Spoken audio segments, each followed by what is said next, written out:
I wasn't planning to share this. For decades, I held my story inside, thinking silence was safer, that some truths are too heavy for anyone to carry but yourself. But then, a few nights ago, I sat alone in a dusty apartment, far from the sounds and smells of home, and somehow ended up watching a video on this channel. It felt like someone reached through the screen and pressed a hand to my chest, firm, unyielding, but kind. It woke something old and aching in me. I realized I'm not the only one haunted by silence. Maybe my story can become someone's light, as those videos became mine. I was an imam for over 30 years, trusted, feared, respected. I never thought my life could be anything else. But now I have to speak, because something happened I cannot explain away. He came to me, called me by name, and everything I ever knew cracked open.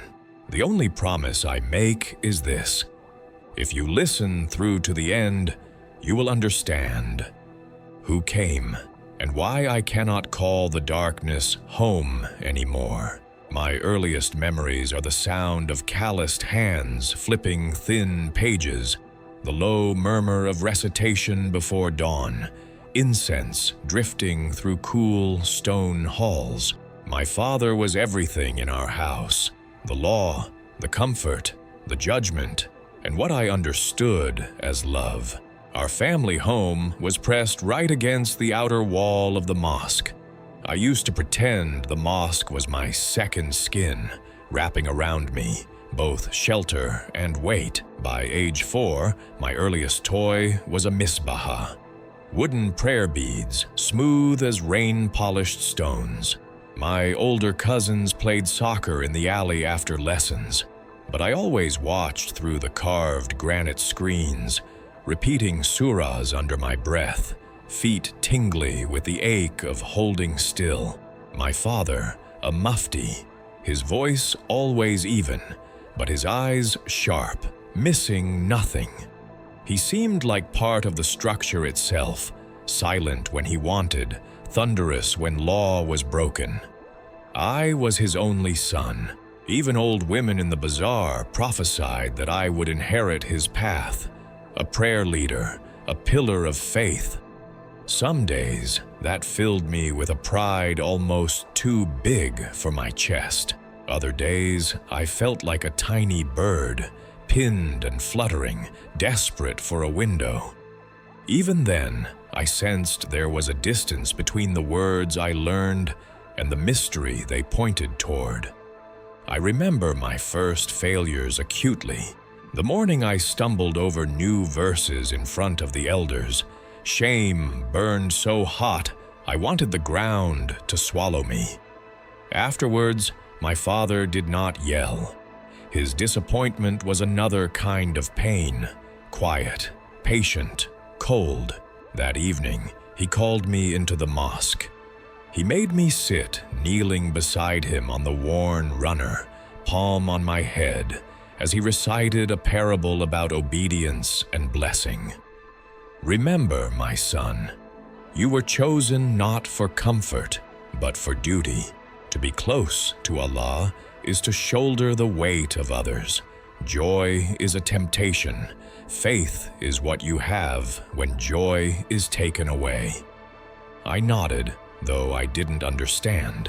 Perhaps that sense of not belonging, of loving God in theory, but feeling apart from Him, began in that moment.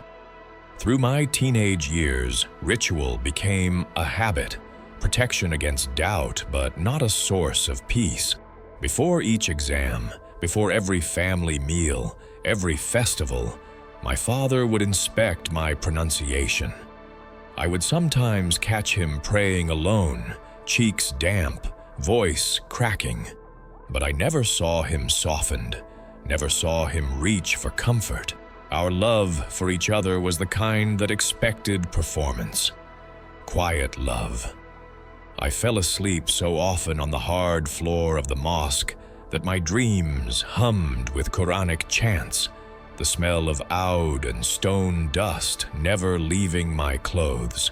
Sometimes I wondered if God could hear a child's prayer through the thick walls of tradition, or if he expected something else.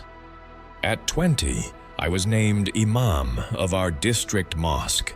My father's pride was an invisible cloak, heavy against my shoulders, stitched with impossible expectations. The community celebrated. Neighbors pressed flowers into my hands. Everyone spoke to me with deference. Suddenly, my words carried weight. I saw parents hush their children as I entered the tea shop. My heart swelled as much with dread as with honor. Every Friday, the mosque swelled with bodies. Row after row of faces turned toward me, seeking guidance. Some eager, others in silent judgment. 15 years I filled this role. The ritual of leading prayer, reciting from memory, settling disputes, reassuring the old women, admonishing the wayward boys. To outsiders, it looked like perfect order, sanctity, devotion. What they could not see was the slow hollowing out within me. Every sermon, a tiny dread crept in. What if my words meant nothing? What if I was just echoing sounds, not touching anyone's heart?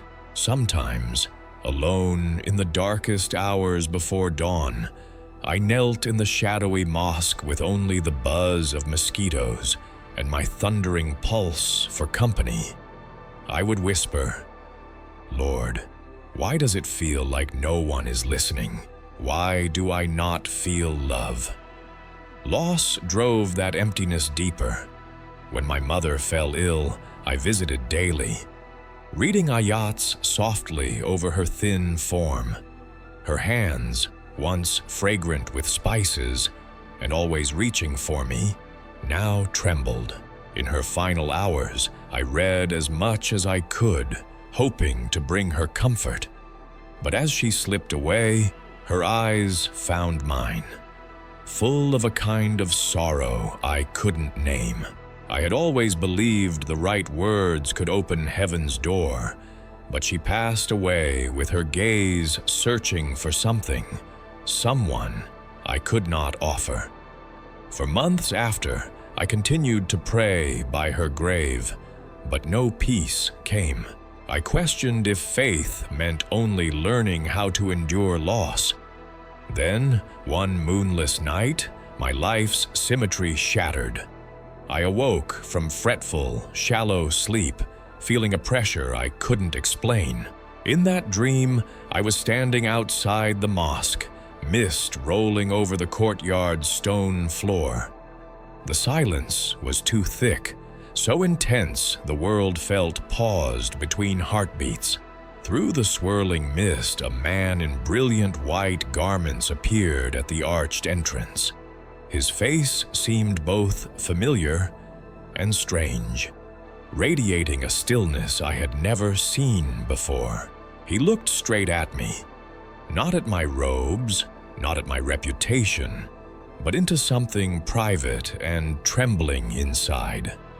He said my name, not with accusation or pride, but as if naming a long-lost friend. Then, as suddenly as he appeared, he vanished. I jerked awake, soaked in sweat, my body thrumming with fear and wonder. I covered my head and repeated every verse I could recall, desperate to banish the tremor inside. I told no one. That night, even the call to Fajr, morning prayer, sounded mournful.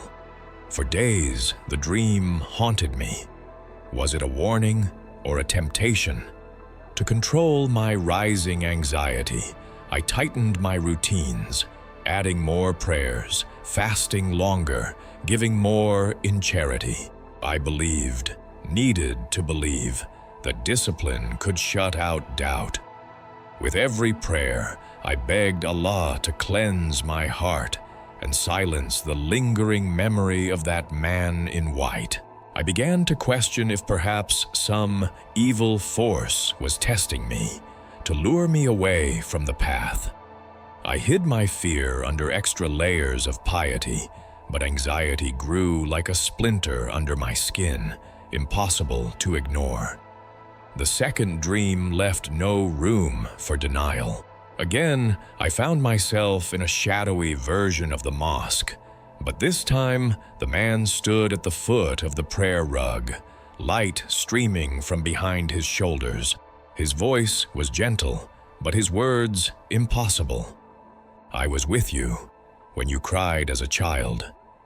His gaze was as deep and vast as the sky. Suddenly, every lonely prayer of childhood, every silent ache, every shameful tear felt known, seen. I woke sobbing, my body seized with cold and longing. I couldn't admit to anyone what I'd experienced, not my colleagues, not my family. A heavy silence fell on me. I wept quietly, swallowing each cry, my mind knotted with confusion and shame. I tried to anchor myself by focusing on the basics: work, sermons, the order of worship. But something had broken open inside me, a secret I could not close again. Seeking relief, I began to shift my sermons, searching not for rigid obedience, but for the heart of God: mercy, forgiveness, compassion. My words surprised even me, softer and more questioning. At first, a handful of worshipers seemed relieved.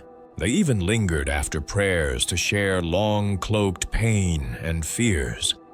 But my gentle deviation did not go unnoticed by the council steering our religious life.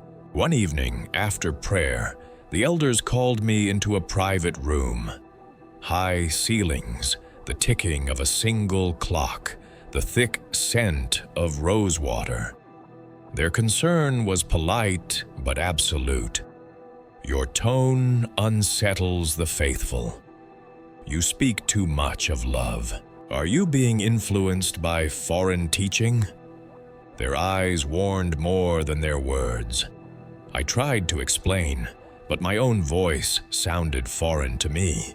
Stripped raw, they told me to rest, to regain balance. But in my heart, I knew I could not go backward. Something within had already turned toward the light, even if I didn't yet understand it. That tension began to seep into my home. My wife, always dignified and proper, sensed my restlessness. Late one night, I confided some of my doubts, careful to hide the deeper things, never mentioning the dreams, just a vague longing for something more. Her face pinched as if against a bitter wind. Within days, she summoned her father, an influential man in our town, hoping he might talk sense into me. Instead, he demanded to see my sermons, my writing, my correspondence. I watched as piece by piece, the life I had built was examined, questioned, doubted. The council stripped me of every title, every proof of my office, old certificates, letters of recommendation, even the prayer rug that had been my daily discipline for years. My wife retreated into a hard, angry silence. My son, my pride and joy, wouldn't meet my eye. The morning I left, he stood in the doorway, jaw clenched, eyes brimming with something fierce and wounded. His words cut sharper than any elder's rebuke. "You are no longer my father." I walked out with a single bag, shoes thick with dust. Every step felt like erasure. Each block I passed, someone I'd once greeted with "Peace be upon you," turned their face away. The mosque, once the cradle of my life, became a last refuge. At night, I slipped inside to sleep on an old minaret mat, the starlight from high windows my only witness. My body shrank, my beard grew wild. Hunger gnawed at me, but deeper was a thirst I could not name. I begged for clarity, for deliverance, for release from the pain. Night after night I returned to what remained of prayer, but words were few. I hungered for the one who saw, who knew, who still called me by name. Then, in that lowest place, when I had lost safety, family, reputation, even the map of my old certainties, the third dream took me. I lay curled on the mosque floor, the air thin and sharp, the calluses on my knees aching. In my dream, the man in white approached. His hands bore wounds, red and glistening, but his face shone like sunrise. Light poured from him, filling every lonely corner of my soul. His voice, rich, gentle, unyielding, washed over me. I was crucified, and it was for you too. I am the one who has always been with you. I fell to my knees, crushed by a love so vast I could not contain the tears racking my body. Time ceased. I knew, something real, something holy had just happened. Even in sleep, my soul sang, "Here I am." When I woke, it was to shouts and the stamp of feet. The religious council had sent men to drive me out for good. In the alleyway behind the mosque, fists rained down. I could not, did not, fight back. I remember only the taste of blood and the blurry face of a stranger leaning over me. Her voice soft. "Come, I will help." She was a Christian, though I didn't know it then. She washed my wounds, handed me a scrap of Arabic gospel, and gave me a name of someone to contact across the border. Her act was simple, no grand speeches, but it felt like water to a dying man. I fled in the night, clutching little more than a sack and her small book. I crossed the border into Jordan, legs weak but will unbroken. Each day I read a few lines, not always understanding, but moved nonetheless. The parables, the stories of love and forgiveness, the words of Jesus. They seemed addressed to me, as if even now God was whispering my name. I found shelter with a small community who had known exile and loss. They taught me gently. They didn't rush me. I wept as I shared my journey for the first time. When it came time for baptism, I almost couldn't do it. Fear had become muscle memory, but in a cold sunrise, I let a kind old pastor lead me into the river, my legs shaking so badly I could barely stand. He asked nothing of me, only looked into my eyes and said, "He has always loved you." As the water closed above my head, I imagined surrendering every chain, every self-imposed weight, every lost hope. When I rose from those waters, the world didn't change, but I did. For the first time in my life, my heart felt quiet. I spoke aloud, louder than I imagined possible. "You are my Lord. I am not afraid." Light poured through the trees, and I wept, bathed in hope. The months that followed were raw, a stripped, almost feral kind of living. I found shelter with other refugees in a battered flat whose windows shook in the desert wind. The nights brought a bone-deep loneliness I'd never known, a silence broken by the sound of distant traffic and the gurgle of water pipes. I survived on charity, odd jobs cleaning courtyards, helping vendors, anything that let me sink into anonymity. Still, every dusk as I sat on the rooftop, heart aching for my son, my wife, for the childhood mosque now so far away, I kept the small Arabic gospel close, a lifeline tethering me to something unseen. Every evening, I would run my fingertips over the worn cover, reading verse by verse. The words felt like medicine poured straight into wounds I couldn't describe. "Come to me, all you who are weary and burdened, and I will give you rest." I read that line 10, 20, 50 times, until I could recite it the way I once recited surahs. Sometimes I would catch myself whispering prayers that mixed Quran and gospel. As if both traditions were threads of the same tapestry I was desperate to understand. Grief and gratitude mingled in me. I mourned the old rhythms, my father's voice, the call to prayer echoing over rooftops, yet a flicker of hope refused to be snuffed out. In the faces of the other exiles, men with hollowed cheeks, mothers whose eyes scanned for lost children, I saw echoes of my own journey, the sense that we were all searching for some gentle hand to name us, claim us, lead us home. In time, I found small work in a Christian shelter that opened its doors to refugees regardless of faith. There, among Muslim women who had fled forced marriages, young men whose families had shunned them, and children clutching scraps of memories, I rediscovered humanity, the fragile, broken kind. My own pain seemed smaller in the sea of wounds brought to that place.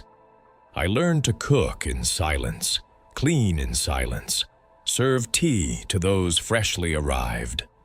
And slowly, strangers became brothers and sisters. We formed a new kind of family, bound not by tribe or doctrine, but the willingness to be present for each other's suffering. When Ramadan arrived, it was the first time I kept fast, not out of fear or rote obedience, but as an offering, raw and clumsy, as if laying shards of my old life at the feet of the Christ I had seen in those dreams. The staff, a gentle old woman with white hair named Miriam, noticed. She asked nothing about my faith, just brought me a meal at sundown. "You are welcome at my table," she said. I wept that night, not for what I had lost, but for the unexpected kindness. Days merged into weeks, then months. Amid the routines of the shelter, I felt the layers of shame and fear begin to peel away. I began copying gospel pages by hand, first for myself, later for others who feared being caught with a printed Bible. The act of shaping each letter was slow, sacred. I wept over the words, my ink smudged by tears, remembering those who would one day read these lines in darkness, waiting for morning. It became my quiet act of service, a way to offer courage without ever speaking the hidden questions out loud. I met a boy named Fadil, barely 10, orphaned in the violence back home, silent except for the nightmares. One dawn, I saw him huddled by the window, clutching his knees, face streaked with sweat. I knelt at his side and, without thinking, told him that sometimes God speaks loudest through dreams. His eyes widened, and for the briefest moment, I saw something shift, a glimmer of trust. I pressed a small handwritten leaf of gospel into his hand and whispered, "You are not alone, Habibi. The one who loves you is near." That simple phrase, spoken in the language of my own lost childhood, felt powerful. as if I was healing something inside myself, too.